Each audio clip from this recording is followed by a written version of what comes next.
안녕하세요, 구독자 여러분들. 이번 주 위클리 트레이딩 뷰 시작하도록 하겠습니다. 이번 주 시장 다들 어떠셨는지 궁금한데, 이번 주 시장은 저에게도 되게 까다로운 한 주였던 것 같습니다. 제가 시장이 어렵다고 판단한 이유는 첫 번째로 신규주의 수급이 분산됐기 때문입니다. 그리고 두 번째로 상승하는 종목들이 매매하기에 되게 까다로운 종목이 많았기 때문입니다. 이제 본격적으로 이번 주 시장의 주요 테마와 종목과 이런 시장에 매매할 때 주의해야 될 점을 말씀드리도록 하겠습니다. 먼저 지수부터 체크하고 시작하면 매매를 할 때 큰 흐름인 지수를 체크하는 게 정말 중요합니다.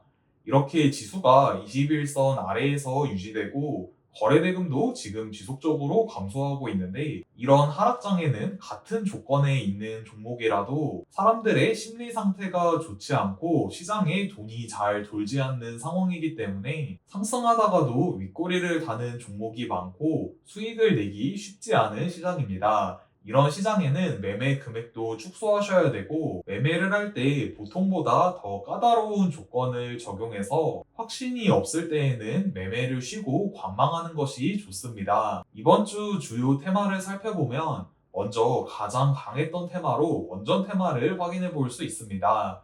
원전 테마의 대장주인 두산에너빌리티는 지난주 위클리 트레이딩 뷰에서 강력했던 저항선 39,900원을 돌파했다고 말씀드렸는데, 강한 저항선을 돌파하고 나서 지속적으로 상승이 이어지고 있습니다. 그런데 두산에너빌리티 종목의 특징으로는 주식수가 6억 4천만 주나 됩니다. 주식수가 너무 많기 때문에 주식수가 이렇게 많은 종목은 하루 변동폭이 크지 않습니다. 두산에너빌리티의 하루 변동폭을 확인해보면 최근 주가가 많이 상승하긴 했지만 하루에 최대 6%, 7% 정도 상승하기 때문에 스윙이나 중장기로 가지고 계시는 분들은 큰 수익을 내실 수 있었겠지만 데이 트레이딩으로 접근하기는 쉽진 않은 종목인 것 같습니다. 저는 데이 트레이딩이 주력 매매이기 때문에 원전 테마가 주도 테마로 확인되고 많이 올랐을 때 매수를 하면 두산에너빌리티는 주식수가 많아서 크게 상승하기가 어려운 종목이기 때문에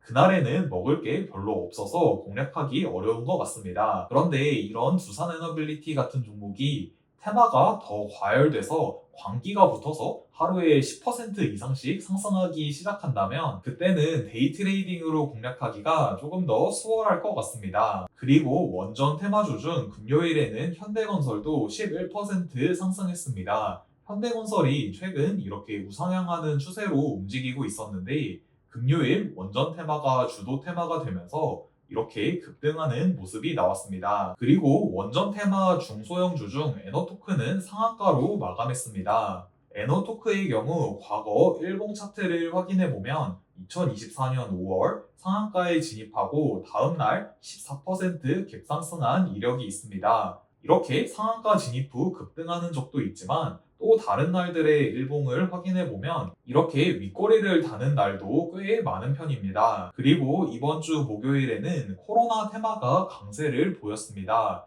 중국에서 코로나가 확산되고 있다는 뉴스와 이번 주 시장이 약세를 보이면서 이런 해치 테마가 강세를 보인 것을 확인해 볼 수 있습니다. 코로나 테마주 중 신풍제약은 목요일 상한가로 마감하고 금요일 17% 갭상승하였는데 종가는 소폭 하락해서 마감했습니다.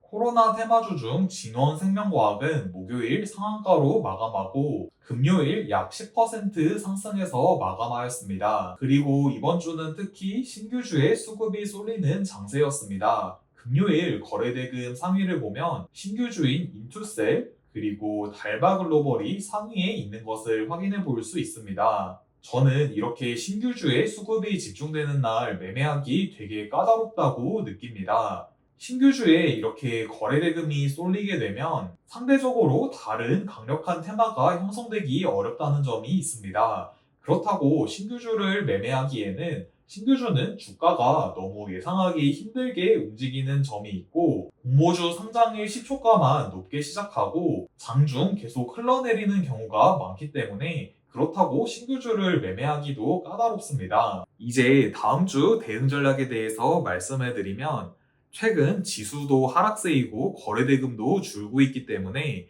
저는 매매 금액을 줄이고 보수적으로 매매할 예정입니다.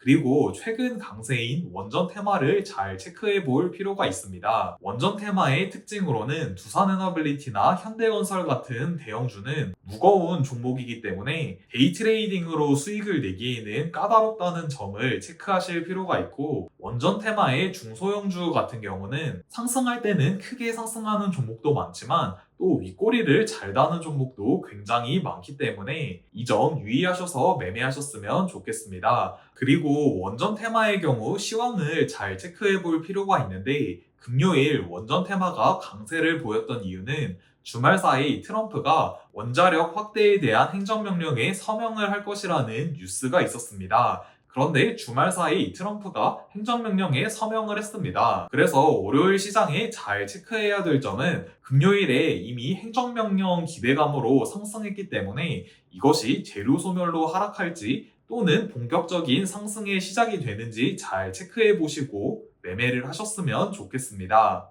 이번 주 위클리 트레이딩 뷰는 여기서 마치겠습니다. 구독자님들, 이번 한 주 어려운 시장인데 매매하시느라 정말 수고 많으셨습니다. 시청해주셔서 감사합니다.